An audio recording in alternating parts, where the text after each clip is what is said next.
Hai Besti, jumpa lagi kita kali ini, masih dalam perlombaan di hari 17 Agustus, kali ini perlombaan panjat pinang, di Desa Apaha, Labuhan Haji Tengah Aceh Selatan. Panjat pinang kali ini, khusus tua muda, berlorong dalam satu desa Apaha. Jangan lupa dukung channel saya, dengan tekan tombol subscribe, like, dan komen. Terima kasih terus menonton videonya.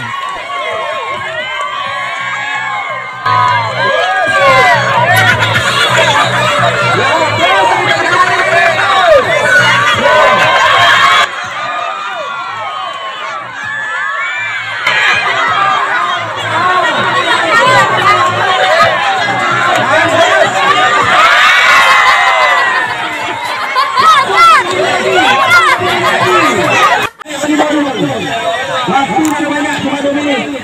Setelah itu lipat di kandang orang mulai.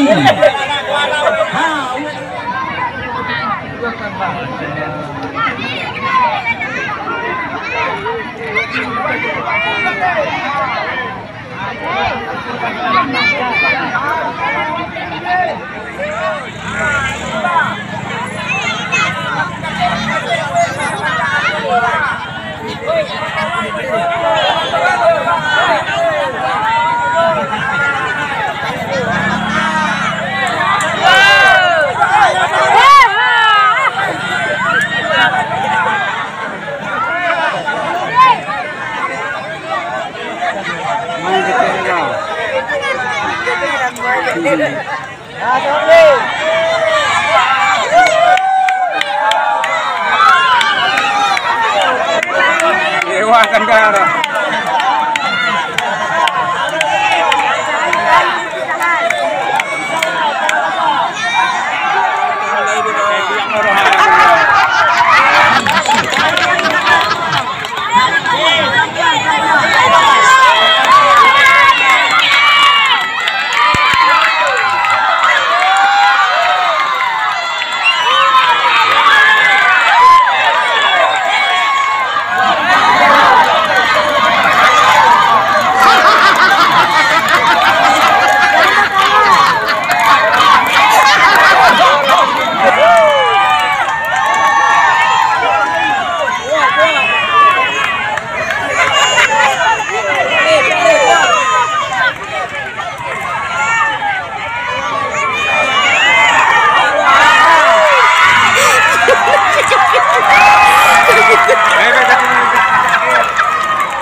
Ini parah nih.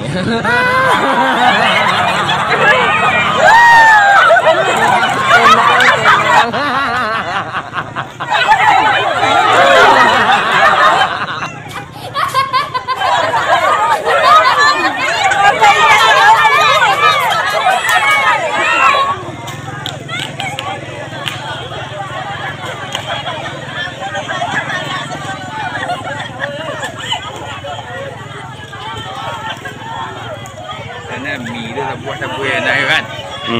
Lama menengok